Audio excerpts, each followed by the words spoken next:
9वां अध्याय। श्री नारद जी ने कहा, वृंदा ने स्वप्न में अपने पति को भैंसे पर अड़ू तेल लगाए हुए और दिगंबर वेश में देखा। वह काले फूलों की माला धारण किए हुए भूत आदि गणों के साथ दक्षिण दिशा की ओर जा रहा था। उसका सिर मुंडा हुआ था और वह अंधेरे से घिरा हुआ था। जलंधर की पत्नी वृंदा सपना देखती है। अपना नगर समुद्र में समा गया है, ये देखकर वह नारी सोते हुए में जाग पड़ी और स्वप्न के विषय में सोचने लगी। जगने के बाद वह सूर्य के भीतर छिद्र और उसे स्थिर देखकर उसे अनिष्ट सूचक मानकर देह से व्याकुल होकर रोने लगे। फिर स्वयं को दुखी अनुभव कर कुछ आराम पाने की दृष्टि से वह गौशाला, मकान की छत, उपवन और नगर के बीच भी गई। वह एक उपवन से दूसरे उपवन में गई, परंतु कहीं भी उसको सुख नहीं मिला। तभी वृंदा ने सिंह जैसे मुख वाले 2 राक्षसों को देखा। जब वह विभूत होकर भागने लगी, उसी समय उसकी दृष्टि एक शांत तपस्वी पर पड़ी। तो उसने अपने शिष्य के साथ मौन धारण किए बैठा था। जो अपने शिष्य के साथ मौन धारण करके बैठा हुआ था, वह भय के कारण उसके कंठ में अपनी भुजाएं डालकर लिपट गई और इस प्रकार कहने लगी, हे मुनि, मैं आपकी शरण में आई हूँ, मेरी रक्षा कीजिए। मुनि ने उसे भयभीत देखकर उसके पीछे आने वाले राक्षसों को अपने ओंकार मारकर दूर भगा दिया। ऋषि के ओंकार मात्र से ही राक्षसों को भयभीत तथा पीछे हटा हुआ देखकर वृंदा ने मुनि को दंडवत प्रणाम करते हुए इस प्रकार कहा। वृंदा बोली, हे कृपा निधान, आपने मुझे घोर संकट से बचाया है। अब मैं आपसे अपने पति की जय पराजय के विषय में पूछना चाहती हूँ। हे प्रभु, हे सुब्रत, मेरे पति जलंधर शिवजी से युद्ध करने के लिए गए हैं। युद्ध का परिणाम क्या होगा? नारद जी बोले, वृंदा की बात सुनकर मुनि ने दया पूर्वक ऊपर की ओर देखा। उसी समय 2 वानर कहीं से आकर नमस्कार करते हुए उनके सामने खड़े हो गए।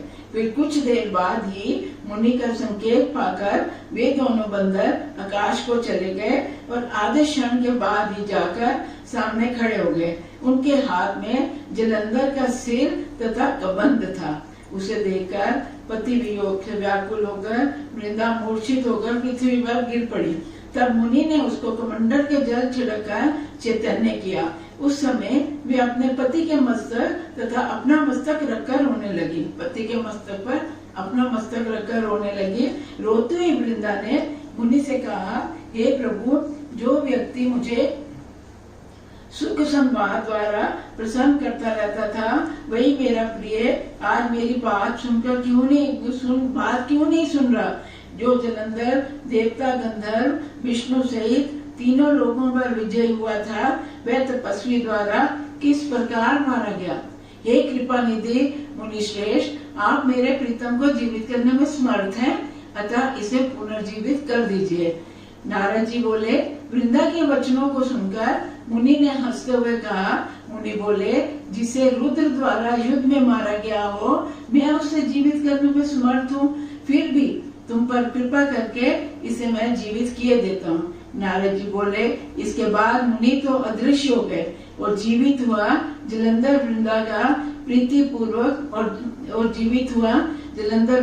प्रीतिपूर्वक आलिंगन और चुंबन करने लगा। नारद मुनि बोले कि इसके बाद मुनि ने अदृश्य हो गए और उसका जो जलंधर जिसका सर वो पड़ा था, वो जीवित हो गया और वृंदा पर प्रीतिपूर्वक आलिंगन और चुंबन करने लगा। अपने पति को जीवित देखकर वृंदा प्रसन्नता से भर गई।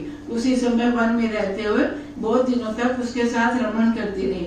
बहुत समय तक रमण करने के बाद जब उसने ये जाना कि उसके साथ रमण करने वाले तो विष्णु है, तब वृंदा अत्यंत क्रोध से भरकर इस प्रकार बोली। वृंदा ने कहा, तुम्हारे स्वभाव को धिक्कार है, तुम पराई स्त्रियों को शील हरण करते हो। अब मुझे पता चला कि वह मायावी कपटी मुनि तुम ही थे।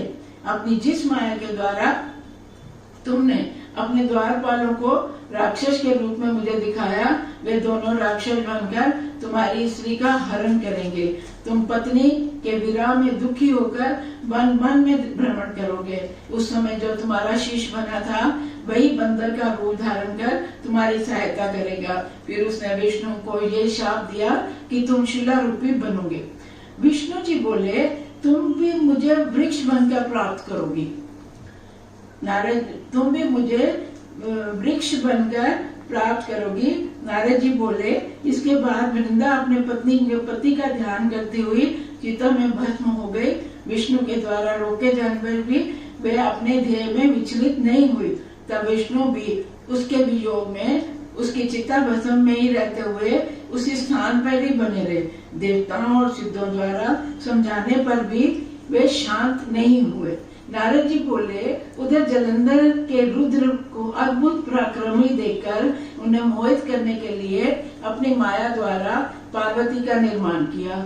वह माया रूपणी पार्वती रथ के ऊपर बैठी तथा रोती हुई शिव जी के समीप जा पहुंची। वह शुंभ निशुंभ द्वारा आहत की हुई दिखाई दे रही थी। पार्वती के उस रूप को देखकर शिव जी का चित्त उद्विग्न हो गया। वे अपना मुख नीचा करके चुप बने रहे और अपनी शक्ति को भी भूल गए। तब जलंधर ने बड़ी तीव्रता से अपने 3 बाण शिव जी की छाती में मारे। रुद्र को संकट से गिरा हुआ जानकर विष्णु ने वहां पुनः पहुंचकर उन्हें वास्तविकता का ज्ञान कराया। सच्चाई को जानते ही शिव जी ने अत्यंत उग्र रूप धारण किया, जिसे देखकर बड़े बड़े राक्षस विभिन्न दिशाओं तथा आकाश में भाग गए। तब शिव जी ने शुंभ निशुंभ को ये शाप दिया, भविष्य में यही पार्वती युद्ध में तुम लोगों को मारेगी। तदुपरांत जलंधर तेजी से बाण वर्षा करने लगा। पृथ्वी पर उन बाण वर्षा के कारण सर्वत्र अंधकार छा गया। जब तक शिव जी के उन बाणों को काटा तब तक जलंधर द्वारा परिध प्रहार से बलवान नंदी को घायल करके युद्ध क्षेत्र में भगा दिया गया। शिव जी ने उन्हें रोकने की बहुत चेष्टा की, परंतु वह युद्ध भूमि में टिक नहीं सके। जिस समय वृंदा का पतिव्रत धर्म खंडित हो हुआ था, उसी समय जलंधर अल्पायु और क्षीण विक्रम हो गया। मतलब जलंधर प्रतिव्रता स्त्री की वजह से मृत्यु को प्राप्त नहीं हो रहा था, लेकिन जैसे उसकी पत्नी का पतिव्रत धर्म भंग हो गया तो उसका भी वह भी अल्पायु और उसकी सारा विक्रम जो क्षीण हो गया। उस आश्चर्य को देखकर भक्त वत्सल श्री विष्णु ने अपने सुदर्शन चक्र से अपना वैभव तेज स्थापित कर उसे शिव जी को दे दिया। शिव जी ने भी उसमें अपना शैव तेज स्थापित किया। ऋषियों ने अपने तप का तेज, पर्वतों ने अपनी गुरुता, पतिव्रताओं ने अपना पातिव्रत तेज और ब्रह्मा ने भी अपना ब्रह्म तेज दिया, उसने स्थापित कर दिया। उसके बाद विष्णु जी वृंदा की चिता भूमि की ओर चले गए। तब शिव जी ने रौद्र रूप धारण कर अत्यंत क्रुद्ध हो वह सुदर्शन चक्र जलंधर की ओर छोड़ा तो बड़े वेग पूर्वक जलंधर से जाकर लगा। चक्र के लगते ही उसका सिर धड़ से अलग होकर पृथ्वी पर जा गिरा। फिर उसका धड़ भी भयानक शब्द करता हुआ रथ से हटकर पृथ्वी पर जा पड़ा। उसके शरीर से निकला हुआ तेज शंकर में तथा वृंदा का निकला हुआ तेज पार्वती में विलीन हो गया। उस समय ब्रह्मा आदि देवता अत्यंत प्रसन्न होकर शिव जी को प्रणाम करते हुए विष्णु चरित्र की प्रशंसा करने लगे। देवता बोले, हे महादेव, आपने देवताओं की उनके शत्रुओं से रक्षा की है, परंतु जो कुछ अन्य भी घटित हुआ उसके लिए हम सब लोग क्या करें। विष्णु जी वृंदा के सौंदर्य पर मुग्ध होकर उसकी चिता के पास ही बैठे हुए हैं। शिव जी बोले, विष्णु को मोह दूर करने के लिए तुम लोग भगवती मोहिनी माया की शरण में जाओ, वे ही सब काम करेगी। नारद जी बोले, ये कहकर शंकर जी अंतर ध्यान हो गए, उनके गण भी उनके साथ चले गए। तब सब देवता उस भक्त वत्सल की स्तुति करने लगे। देवताओं ने कहा, जिनके द्वारा उत्पत्ति पालन नाश के कारण रूप सत्वगुण रजोगुण तमोगुण उत्पन्न हुए हैं, जिनकी इच्छा से ये सब संपूर्ण जगत उत्पन्न हुआ है, उन मूल प्रकृति को हम सब नमस्कार करते हैं, जिन्होंने 23 रूप धारण करके सबका पालन किया है, जिनके रूप और कर्मों को जड़ मनुष्य और स्त्रियों की बात तो दूर रही, ब्रह्मा आदि देवता भी नहीं जानते, उस प्रकृति को हम नमस्कार करते हैं। जिनके भक्तजन दरिद्रता, अनादर अथवा मोह से परे हैं, उन भक्त वत्सला देवी मूल प्रकृति को हमारा नमस्कार है। नारद जी बोले, जो व्यक्ति इस स्तोत्र का एकाग्र चित्त होकर तीनों संध्या काल में पाठ करता है, उसे दरिद्र, मोह, दुख आदि स्पर्श नहीं करते। इस प्रकार स्तुति करने के बाद देवताओं ने आकाश में एक ऐसे तेज मंडल को स्थित देखा जिसकी ज्वालाओं में संपूर्ण आकाश और दिशाएं व्याप्त हो रहे थे। तत्पश्चात उन्होंने उस तेजो मंडल के बीच आकाशवाणी सुनी कि गौरी, लक्ष्मी, सरस्वती, रजोगुण, तमोगुण, सतोगुण, तमोगुण, इन तीनों रूपों में, तीनों गुणों में मैं ही विराजमान हूँ। किसमें? गौरी, लक्ष्मी, सरस्वती, रजोगुण, सतोगुण, तमोगुण, इन तीनों रूपों में, तीनों गुणों में मैं ही विराजमान हूँ। ये देवताओं, अब तुम वहां जाओ, तुम्हारे सभी कार्य पूर्ण होंगे। नारद जी बोले, देवताओं द्वारा ये सुने जाने के बाद वह तेज अंतर्ध्यान हो गया। ये राजन, तब देवता आश्चर्यचकित तथा प्रसन्न नेत्र हो गए। सभी देवताओं ने उस वाक्य को सुनकर गौरी, लक्ष्मी, सरस्वती को भक्ति पूर्वक प्रणाम किया। फिर उन्होंने वृंदा की भस्म से लिप्त अंगों वाले विष्णु के विषय में बताया। तब भक्त वत्सला देवी ने उन्हें 3 बीज दिए। इस प्रकार का देवी बोली, विष्णु जहाँ प्रतिष्ठित है वहाँ इन बीजों को बोने से तुम्हारा कार्य सिद्ध होगा। नारद जी बोले, तब देवता सिद्ध आदि संतुष्ट होकर उन बीजों को लेकर वृंदा की चिता भूमि के समीप आ पहुँचे और विष्णु जी जिधर प्रतिष्ठित थे उस ओर उन बीजों को बो दिया। उन बीजों के बोए जाने पर वहाँ आंवला, मालती और तुलसी के 3 वृक्ष लगे। वृक्ष उत्पन्न हुए। सरस्वती से आंवला, लक्ष्मी से मालती तथा गौरी से तुलसी की उत्पत्ति हुई। वे क्रमशः रजोगुण, तमोगुण, रजोगुण, सतोगुण और तमोगुण संपन्न थे। तब विष्णु जी ने वृंदा को स्त्री रूप के स्थान पर वनस्पति तुलसी के रूप में देखा। उन्होंने वृंदा को तुलसी के रूप में देखा तो वे आश्चर्यचकित होकर उठ खड़े हुए। लक्ष्मी ने पहले मालती को ईर्ष्या पूर्वक अपना बीज दिया था, अतः उसने उत्पन्न मालती भी ईर्ष्यालु बनी। इसी कारण मालती का नाम बर्बरी पड़ा और वह निंदनीय मानी गई। इसके विपरीत आंवला और तुलसी विष्णु को प्रिय बने। आंवला और तुलसी विष्णु जी को बहुत प्रिय है और कार्तिक मास में तो इनकी पूजा का कोई महात्म बखान ही नहीं कर सकता। तदुपरांत विष्णु जी ने अपना दुख भूलकर तुलसी और आंवला के साथ वैकुंठ लोक को चले गए। इस प्रकार वृंदा तुलसी बनी और श्री विष्णु शालिग्राम बने। पूजा के स्थान पर तुलसी श्री विष्णु के अत्यंत प्रिय है। ये तुलसी का पौधा विष्णु चल। इस प्रकार वृंदा तुलसी बनी और विष्णु शालिग्राम कहते हैं। कार्तिक के महीने में शालिग्राम, तुलसी, शंख ये तीनों इकट्ठे रखने से बहुत महत्व है।